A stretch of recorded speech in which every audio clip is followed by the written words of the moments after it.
Hello everybody and welcome to the Damage Report. Today is Friday, which will become immediately apparent when we go to the wide shot. Hey Brett, how's it going? It's like Cash Friday. The best part is this is like me and John hanging out with you at like a ski chalet after we got off the slopes. Exactly. He's got like a cool jacket on. I wore this jacket this morning, and I guess it's because it's the holiday week, but the thought of taking it off and putting on a real jacket, not this week. As I took my flannel, which Edwin describes as the thing I wear on the days when I've given up. Big claps. Is I literally I'm standing by the closet, I look and I see it and I go, F it. And I didn't bleep myself at home, but I literally said out loud, forget it. And I take it and I put this on and I just kind of walk out the door. And you feel comfortable and warm, I like that. Yeah, but I love your Arctic suede. Thank you. It's nice when I have gotten the dog hair off of it. So for a couple of hours it's nice, and then it's a fur coat, basically. I want to say some things about Happy Half Hour this week before we do another promo. But Happy Half Hour this week, best of episode. Ooh. Big announcement, which I think I can make now unless Sophie, no, don't do it. No big announcements. All right, no big announcement. Thanks from Sophie. No. Next week. Do okay. it. Oh, okay. That's next week. But let's do one big announcement. It's not for Happy Half Hour, but this Sunday, you know what you should watch? You should tune into MSNBC. I've never said this before. And you should see Francesca's special. I think we have a little graphic. It is Red, White, and Who with Francesca Fiorentini, Sunday, December 29th, 9 p.m. Eastern, 6 p.m. Pacific. It's Francesca, who is awesome. You've probably seen her on the show. She's a great progressive. MSNBC is giving her a shot here. And I would like to provide MSNBC with the right incentives. So let's support Francesca. By the way, on this episode, not only will you have Francesca, but special appearance, little known politician Bernie Sanders is gonna be on it. So good. Seen some clips of that, very nice. Yeah. Very fantastic. It's gonna be awesome, but you have to watch it. And if you can, tweet positive reinforcement to MSNBC while it happens, just to get the true progressives' voices out there. You know? Exactly, because they're putting not only a strong progressive on, but also they're talking about Bernie Sanders. Let's make them super excited about having run this so that they'll hopefully do more and more of these. And maybe, it's a special right now, but maybe Francesca gets a whole show. And just to clarify, next week we're doing the best of. This week it's a one reading or rerun. We get real drunk talking about Chicago area, suburbia. Rick? No. Okay, interesting. Okay, so look, we also have a show technically. I know you look at us and you think we're just gonna hang out or whatever, but no, we're gonna talk about the news. And so we're gonna be talking quite a bit about campaign finance in a couple of different areas in this Democratic primary, but also Edward Gallagher, the former SEAL that's now been embraced by the MAGA crowd. Some of his former Navy SEALs have done some testifying about him. The New York Times has some videos and some quotes. It is amazing stuff, and you're not gonna wanna miss it. But with that, why don't we jump into the first big story of the day involving corruption.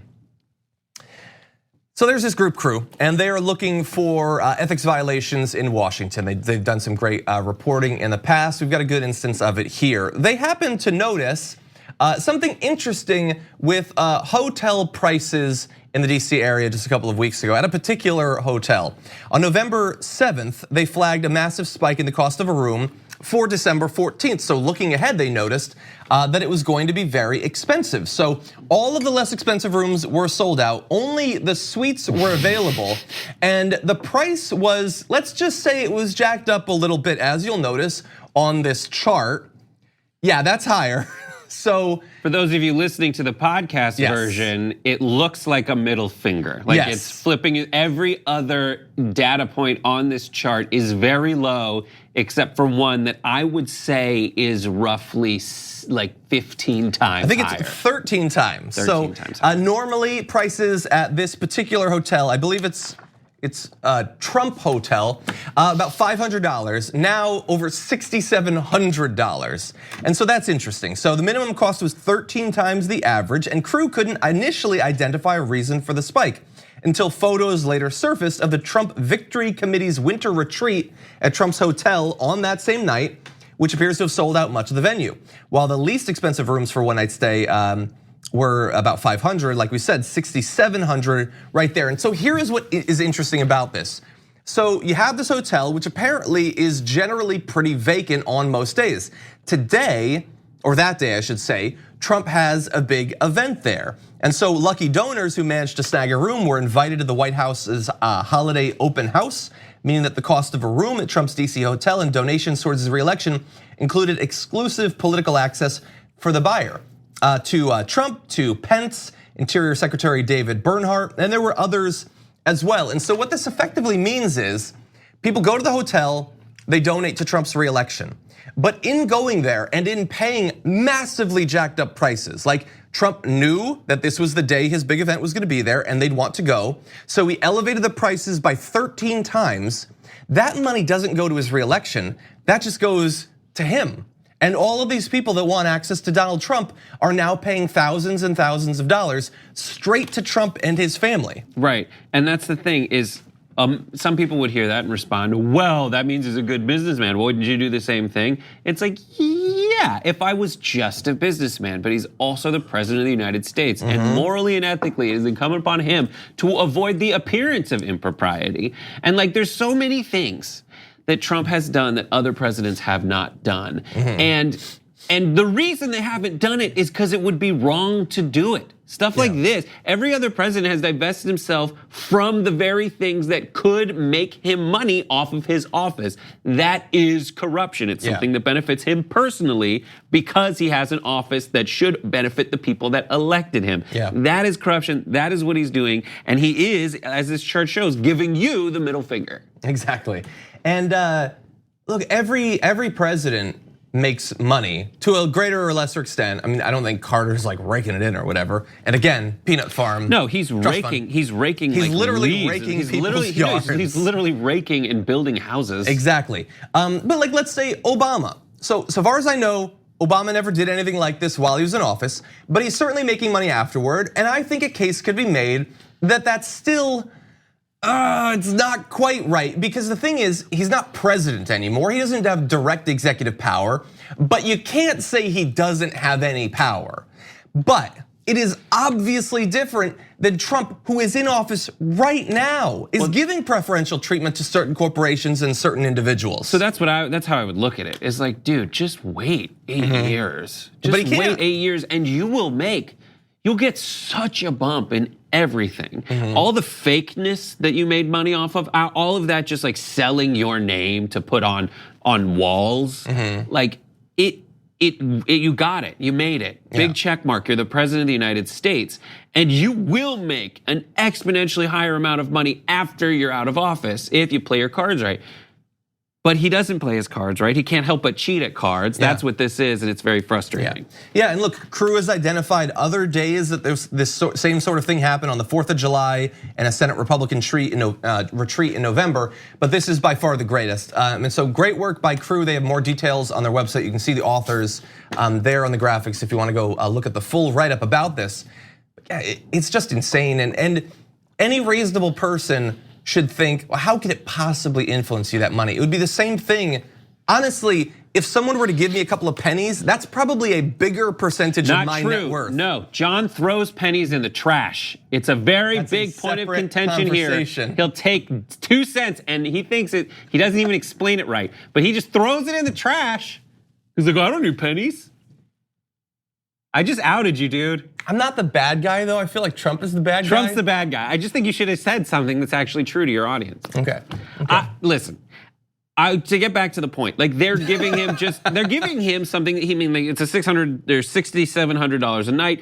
A lot of that goes toward the facilities or whatever, but none if you jack the price up 13 that times. Much, because it doesn't cost 13 times more to pay those people. It's just profit at that point. It's just free money that goes to Trump. But from the point of view of someone who is trying to get Trump's influence, that's how they do it all the time. That's what it all is. It's all playing the field. It's all donating to campaigns, hoping that some of this, not directly, it's not like, here's this money, give it back to me right now or I won't give you the money. It's an investment. Like Buttigieg's whole thing is like the investment circle. They're making an investment that they hope will pay off in the future. That's how money in politics works. And it's not just donated to campaigns, it's also stuff like this. That's why the Emoluments Clause exists in the Constitution, because you don't want that stuff floating around there because they can't help but say, oh, in Trump's case, you stayed at my hotel, I'm gonna give you a little something in return. Or retaliate, not based on if you stay on someone else's property, or retaliate not in the best interest of the people and national security, but because you didn't stay at my hotel. Like that's the kind of stuff that the nation was designed by the founders to avoid explicitly. Yeah, I agree. Okay, so we're gonna take a short break. When we come back, Democratic primary ad spending is booming, but not evenly, not even close, and we'll show you why after this. We need to talk about a relatively new show called the Republic, or UNFTR. As a Young Turks fan, you already know that the government, the media, and corporations are constantly peddling lies that serve the interests of the rich and powerful. But now there's a podcast dedicated to unraveling those lies, debunking the conventional wisdom. In each episode of the Republic, or UNFTR, the host delves into a different historical episode or topic that's generally misunderstood or purposely obfuscated by the so-called powers that be, featuring in-depth research, razor-sharp commentary, and just the right amount of vulgarity. The UNFTR podcast takes a sledgehammer to what you thought you knew about some of the nation's most sacred historical cows. But don't just take my word for it. The New York Times described UNFTR as consistently compelling and educational, aiming to challenge conventional wisdom and upend the historical narratives that were taught in school. For as the great philosopher Yoda once put it, you must unlearn what you have learned. And that's true whether you're in Jedi training or you're uprooting and exposing all the propaganda and disinformation you've been fed over the course of your lifetime. So search for UNFTR in your podcast app today and get ready to get informed, angered, and entertained all at the same time.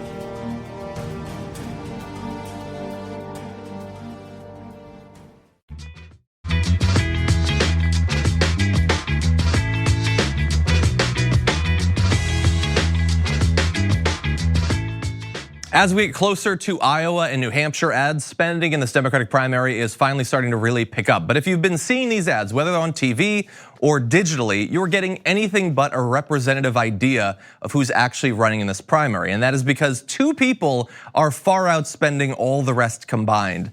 Take a look at this.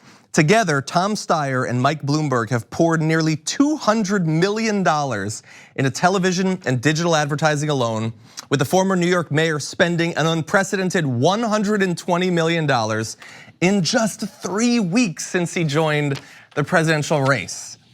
Let's just pause for 1 second. That's crazy. $120 million in 3 weeks.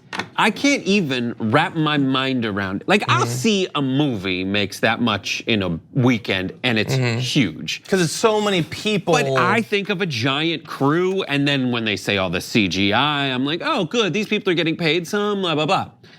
With this, you have to factor in like what a vain gesture running is. And for the vast majority who know they don't really have a chance. And this, to me, is better than them spending other people's money. Yes. Specifically the kind of people that would donate were they running without their own bankroll. These, I don't know, Steyer wouldn't be running without, but Bloomberg would probably take Wall Street money in large chunks. This is an investment in his future. But to just say, you know what? Here's $120 million. Yeah. Boom. So like I can't, because it's frequently like accompanied with like, to you this is $120 million. To them it's $7. It's $7. Yeah. Yeah.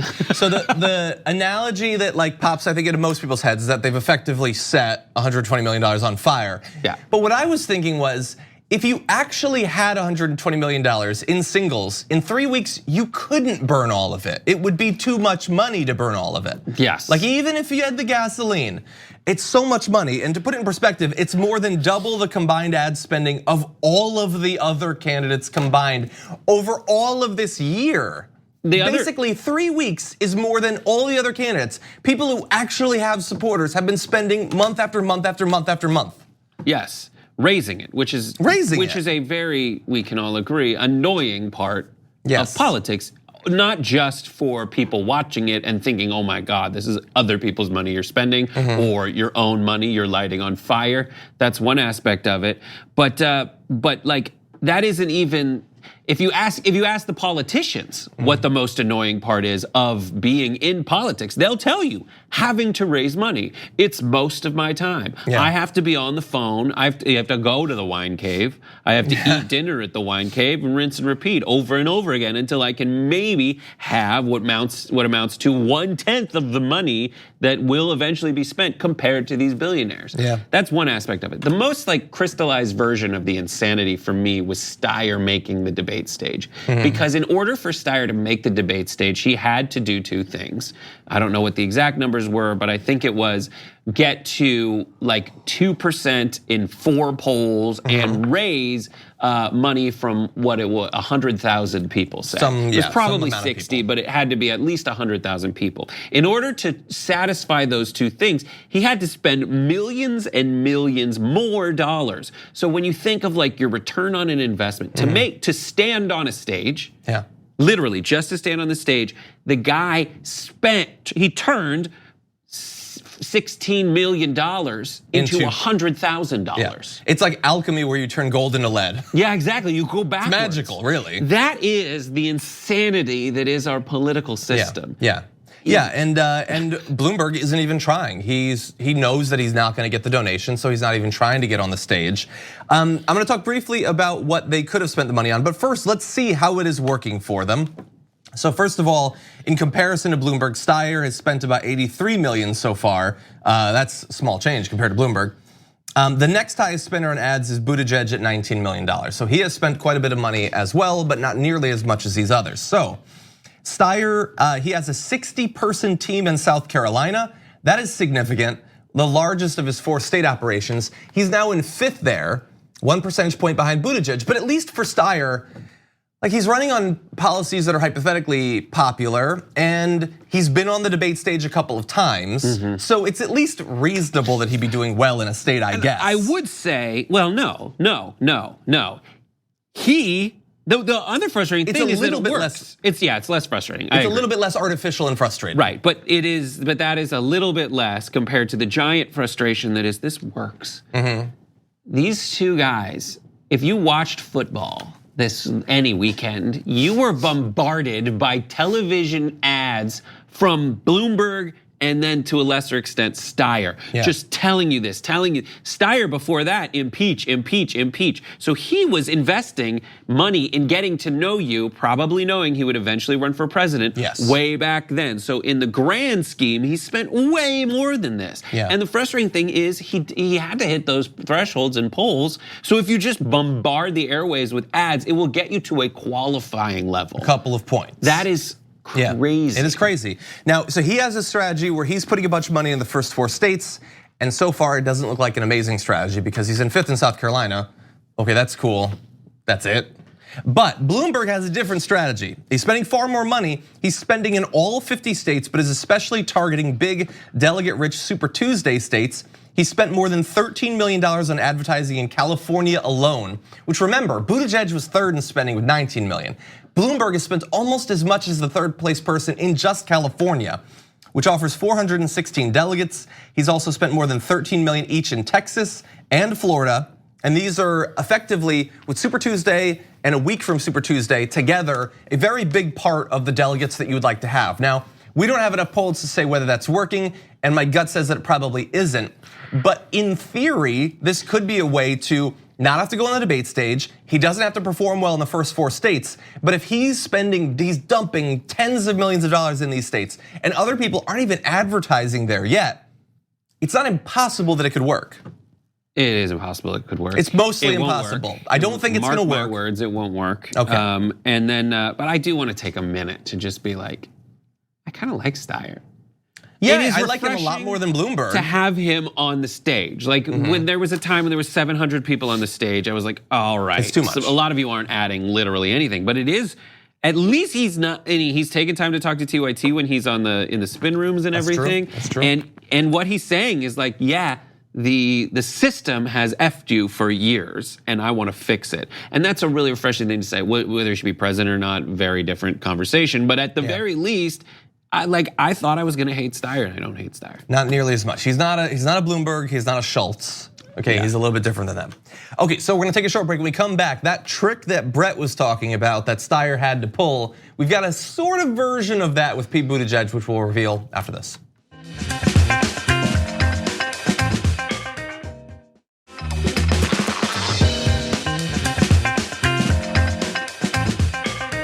The past month or so of news in this Democratic primary for Pete Buttigieg about his fundraising has not necessarily gone exactly like he would have wanted. And now his team is making things a little bit harder for him too. And it has to do, I think, with his average donation, the amount, and the fact that it's a little bit too high and they don't like that. So let's look at the numbers as they stand.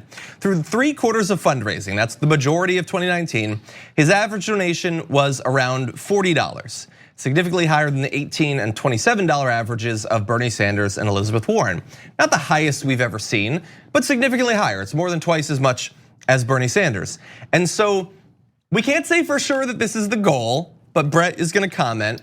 The Pete for Innovation team put out an email with a little game that they wanted donors for Pete to play. And here's a section of that email. All you have to do to win this contest is donate the smallest amount that nobody else donates.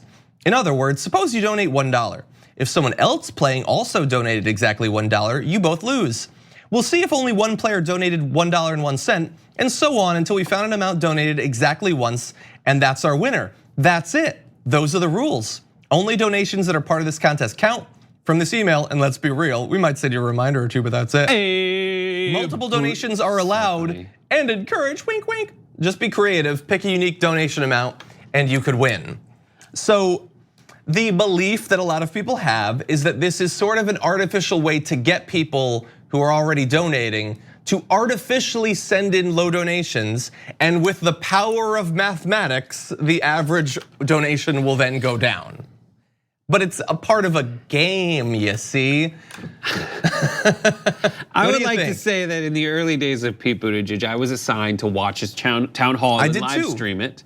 After you watched the, I forget who, and that's the point, they're no longer in the race anymore, town hall. Might have been Beto O'Rourke. No, it wasn't. It wasn't Beto, it was the guy, the healthcare guy. Healthcare millionaire guy.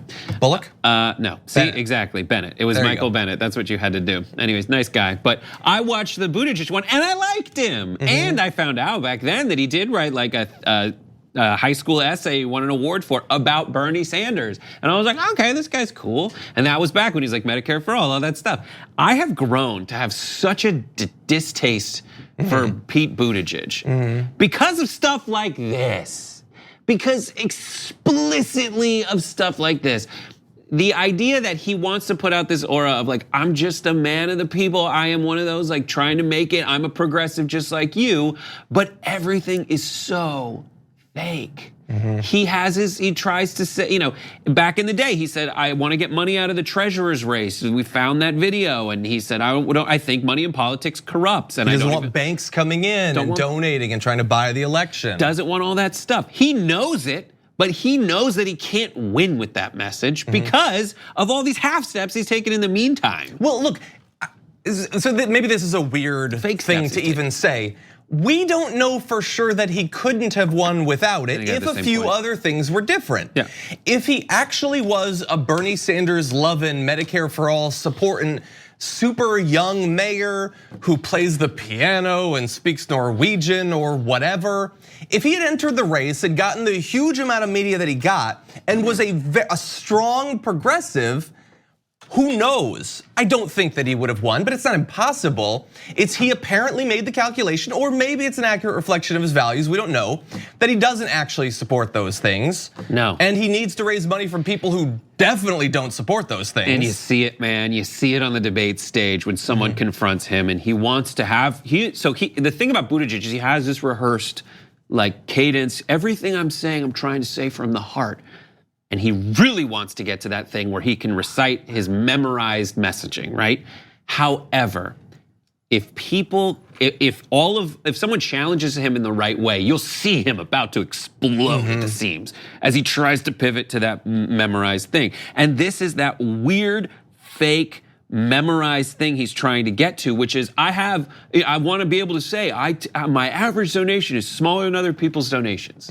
He wants to be able to say that, and he's willing to do whatever it takes to be able to say that. He wants to. He had bad optics. He has bad optics on the wine cave, which was a brilliant messaging turn by Elizabeth Warren to call out the wine cave, and everybody who did, but to call out the wine cave. He wants to say that he's got all those pedigrees of the Bernie Sanderses who have a subscription model that is brilliant. That is the actual brilliant way to get small dollar donations, which should be how our politics works. Is more people donate, you have that win. But in order to overcome the bad optics of having higher average donations, that something like this happens. And he doesn't realize that the optics on this are just as bad, if not worse, because he can't just say, I want everyone out there to give a small donation, to give whatever you can. He can't just say that because, as you said, he's already muddied the waters on what the hell this guy stands for by changing since we first met him, and we only met him 10 minutes ago. Imagine you're on a date with someone and they say, I'm a doctor, and then 10 minutes later, I'm a lawyer. Well, I watch lawyer shows on TV. That's where we're at with Pete Buttigieg. He's so all over the place, and we can't trust him. So even if this was something that someone who worked on their campaign realized by working on a previous campaign works in order to just raise more money from more people, whether that's the case or not, because of the wine cave, because of his try-hard attitude. Hiding the bundlers. Initially stopping media from coming into his fundraisers. All of these things contribute to me looking at this and saying, that's what it's about. That's about what it feels like. That. Yeah, and look, I get that there are people probably watching this that are like, you're being unfair to Pete Buttigieg, I like Pete Buttigieg. And I'm sure, look, every candidate has fans, obviously, he's polling at a couple percentage points, I get that. But we don't hide who we support, and we don't pretend to support people that we don't. That's like this thing that really bothers me in the media where I guess to get fans, you pretend to support candidates that you don't. I don't, okay?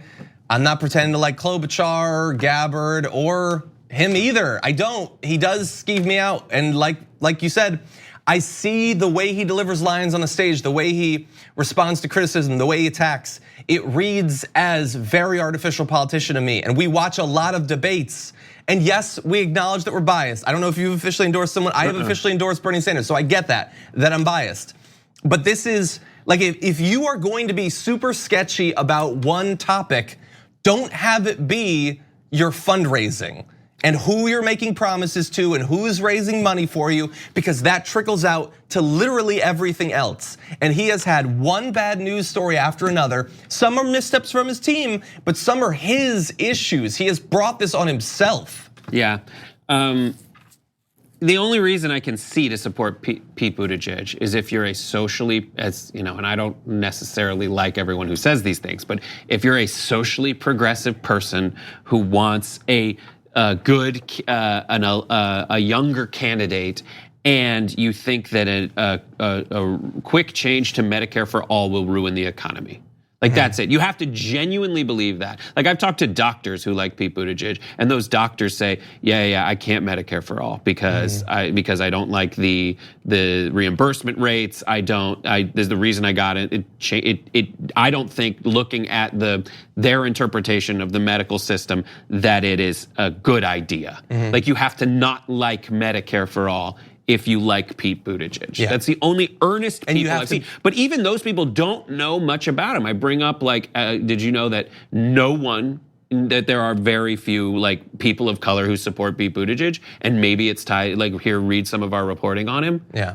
They don't know any of that. Yeah. And so it's the low people who don't pay that much attention to politics, who are literally in the medical industry and are benefiting from the system as it exists. Yeah. And you'd have to be okay with the fact that he used to say that he was hardcore for Medicare for all. And live in California and New York, yeah. Probably. Okay, so we're gonna take a short break. We come back, lots more to get to.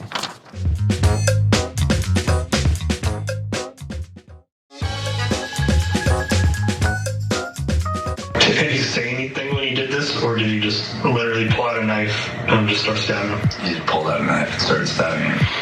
So what you're seeing there is an interview with a Navy SEAL who served with Edward Gallagher, a Navy SEAL who'd been accused of war crimes and is now a favorite on the right. And that's really why we're talking about Edward Gallagher once again, the combination of these two things. We have people who served with him going on the record about their impressions of who he was, and the fact that he is now, and you can expect all next year, going to be out front in support of Donald Trump. I mean, take a look at this picture. There he is hanging out over the holidays at Mar-a-Lago with Donald Trump and the First Lady. This is a guy who's been accused of multiple war crimes and has become a hero on the right, either because they think he didn't do it, or in my view, because he's been accused of multiple war crimes. And we're gonna have a whole bunch of sections of these New York Times interviews with him. Just initially, what do you think about the fact that he has been lifted up by the right and by Trump especially, who's tweeted numerous times about this guy? It actually kind of crystallizes what Trump, for me, what Trump probably looks for in someone. It's not just whether they're good or bad in his eyes. It's whether the other side is saying something different about them in the meantime. I think that's what this is about. I think if there wasn't, because we heard basically the case against Eddie Gallagher was that he did all this stuff. We just hadn't seen the video evidence of actual other soldiers saying it. Yeah, exactly. But I think that's what Trump gravitates toward, is not just like, this is a soldier. Otherwise he would have just picked a soldier. He would have picked a soldier who did good things and was a hero. Yeah. But instead, he found a soldier that everyone else was saying is a bad guy. Specifically for killing Muslim civilians indiscriminately. Yes, in a way that is expedient to him. That's where it all comes together. Is he's doing things that people are calling him evil for, that people are calling you evil for. They think that you're anti-Muslim, but you're not. You're just protecting America. The same way these guys are saying this guy's anti-Muslim, but he's not. He's just protecting America. They're coming to us. Now read my tweet where it's like they're coming for you, but I'm the one in between you and them. That's what this is about. We're strong, but we're embattled. Yeah, well, in this case, the people that are coming for him are Navy SEALs who served with him and witnessed what he did. So we're gonna read some of what was revealed in the New York Times piece that is now available. You can read all about it. They say in cramped interview rooms in San Diego, SEALs who spoke to Navy investigators painted a picture of a platoon driven to despair by a chief who seemed to care primarily about racking up kills. They described how their chief targeted women and children and boasted that, quote, burqas were flying. So we have a couple of real standout quotes here. Again, this is not from people who heard about these are people who served with him. So, asked whether the chief had a bias against Middle Eastern people, Special Operator Scott replied, I think he just wants to kill anybody he can. Special Operator Miller told investigators, the guy is freaking evil. Special Operator First Class Joshua Vrians, a sniper, said the guy was toxic. And Special Operator First Class Corey Scott, a medic, said you could tell he was perfectly okay with killing anybody that was moving. And look, I don't know firsthand much about the culture of Navy SEALs, but I keep reading over and over that they generally do not criticize one another about the things that they do in the field. It is a big thing for them to come forward on the record with their name and just think about what they must have gone through, what they must have seen to come to the point where they feel like we have got to say something about this guy. Yeah, and it's a lot of them. That's the question. That's the central question I've had for a very long time is how much truth do you need before you believe it? That's what we're giving you. This is a lot of truth at you. The only people who are defending Eddie Gallagher are Eddie Gallagher. We should probably get rid of that because that's himself. Of course you can, but the other people who are SEALs, by the way, the Navy SEALs you revere, the brave soldier, the person on the wall watching out for you. Yep. There's a lot of them. There's more of them saying this guy was evil than someone who is him I need other character witnesses there's Pete for him. Hegseth of Fox and Friends. Pete Hegseth, who doesn't know him. The other people have every incentive in the world to not acknowledge this at this point. Yeah. Because they're already all in for him. Yeah. Well, because a couple of different things, which as we've talked about this over the past few months, keeps coming up. One, he was killing Muslims. We can pretend that everybody equally thinks that that's a bad thing. I don't think that we equally think that's a bad thing. And two, there's some people who don't like the precedent that we would be calling out our own soldiers if they commit war crimes. We have for a long time. Exactly, but some people are uncomfortable with that. I don't think they like the idea that we would acknowledge war crimes that are committed by our side. And so let's talk a little bit more about what he did. So some of the SEALs said they came to believe that so really fast, before we get to this graphic, the reason this is interesting is it is not just that Trump is lifting up a guy of all the soldiers he could campaign with who has been accused of multiple war crimes. It's that in doing it, and the guy he chose, both of those endangered other soldiers, endangers the morale of the military, all of that. Like as we've been talking over the past month, him continually overriding military leadership to protect this guy hurts the military. But he doesn't care because he cares more about this accused war criminal than he does about the military. And take a look at what the effect this guy had when he was serving. So, some of the SEALs said they came to believe that the chief was purposefully exposing them to enemy fire to bait ISIS fighters into revealing their positions.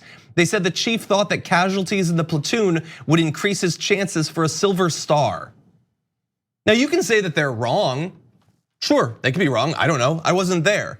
But they apparently believed that he did not care if they lived or died if it gave him a chance to gun down enemy soldiers and make him look impressive to the higher ups. And he has been deemed impressive by the highest up. And all the incentives now are to do stuff like this, are for people like this. And you know who it dissuades from joining up to actually do the things that like you would think a soldier would want to join up for?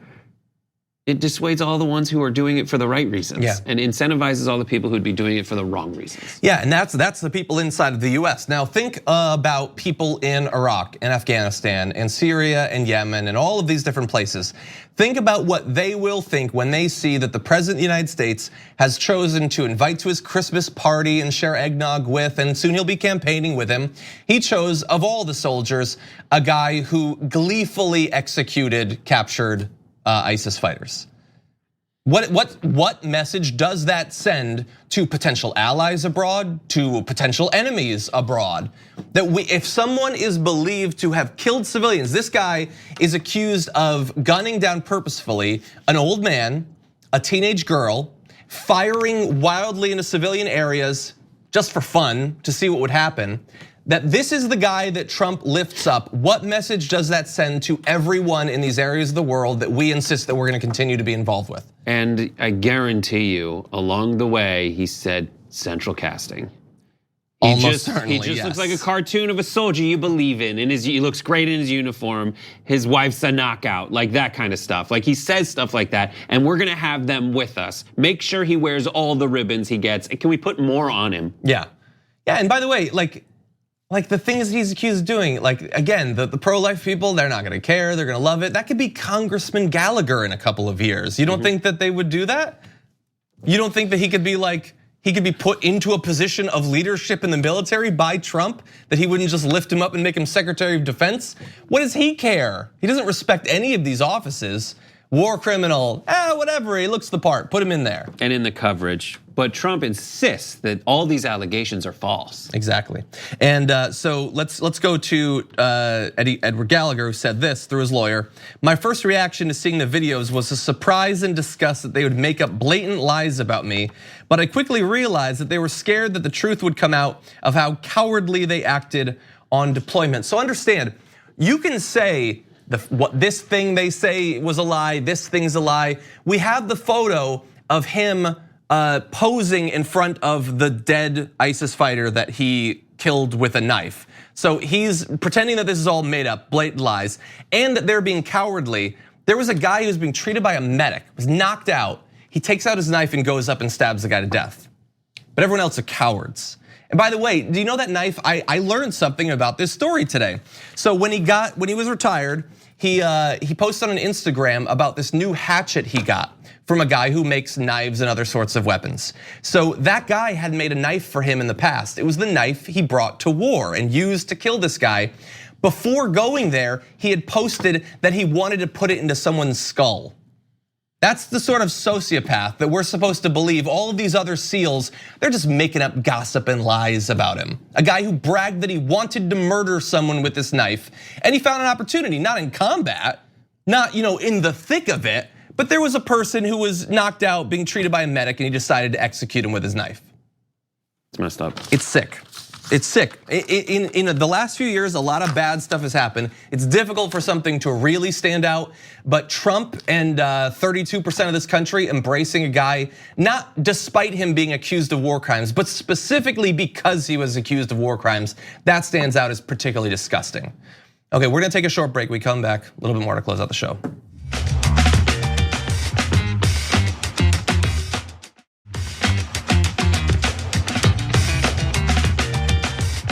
So recently, in the run up to the holidays, apparently there were scares of measles at a number of different airports, 5 different airports. And because of that, it got people thinking about measles once again, and also talking about it on the news, sometimes in a way that's helpful, sometimes not. We've got a mix of those two here. Take a look at the way Fox covered this issue.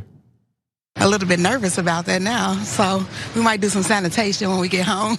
I am pro-vaccination, so I feel like, you protect others by doing that. You protect your own family by doing that. I know adult measles just not good. Measles is not a big deal to me at all. When I was a child, I had the measles. It's an insignificant disease, and I think it's stupid that people are making such a big deal out of it. Bro. I know some anti-vaxxers.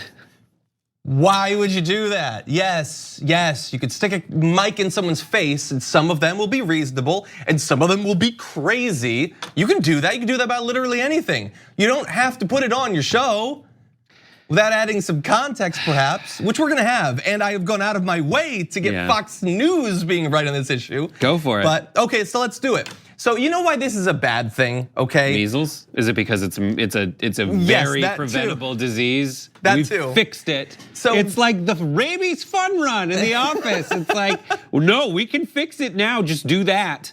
You're talking about the Meredith rabies Palmer Memorial Fun Run for the Cure. So look, they had people saying they're scared of measles and it's bad and they're preparing, and some people saying you shouldn't worry about it. What that is not balance, it's misinformation, and that's dangerous, as was noted by Fox when they had this headline, CDC, record measles outbreak fueled by anti-vaccination propaganda. Like the biggest news channel in the world saying, maybe not so bad. And so it is bad. Dr. Mark Escott, medical director for Austin Public Health, said, it's an acute, highly contagious viral disease. A small number of cases are capable of quickly producing epidemics. And the way you get that small number of cases is convincing a small number of people that they don't need to get vaccinations or give them to their family members. And it being a harmless thing, this sort of reliance on anecdotal personal information, like, okay, maybe you had measles or something. But did you know that in 1980, 2.6 million people died of measles? By 1990, that had fallen to a little bit over 500,000. By 2014, global vaccination programs had reduced the number of deaths from measles to 73,000. That number is apparently now going back up again because people are not taking the vaccinations, they're not giving them to their kids. Here's what I don't see, because I know someone who posts, I have all kinds of friends, and one of them posts Jews for Jesus stuff. I don't understand why. The other one posts anti-vax stuff, and it's just memes. And those memes say, I saw one recently, here are twins, and those twins were healthy. It's just a picture of twins, and then they got vaccines and then they died. That's just a meme. Where's the rest of it? Like, you just saw something and you reposted it because we incentivize contrarianism because it's cool, it makes you feel different and part of a community. Like, that's why they post it without looking into it. Also, so that's one. Here's 2.8 million people that we can save because we have a cure for it. Well, we did save a lot of people. That's what I'm saying. Like those numbers prove that yearly, we saved 2 million people. Yeah. Done. Yeah. That's your answer. That's my counterpoint to your point. Exactly. Done. That's your answer. Okay. Yeah. Okay. Tune in this Sunday to Red, White, and who, Francesca Fiorentini, obvious friend of the show on MSNBC. Please watch, please tweet at MSNBC and Francesca at Friendafio about how much you liked it. Thank you for joining us throughout the week, Brett. Always glad to have you here. Mostly good to be here. Mostly good. Yeah. I feel bad about the money casual thing, throwing Friday it in the trash. Yeah, well, let's just talk about it more then. It's just 2 cents. Okay, I'll see you on Monday, everybody. Bye.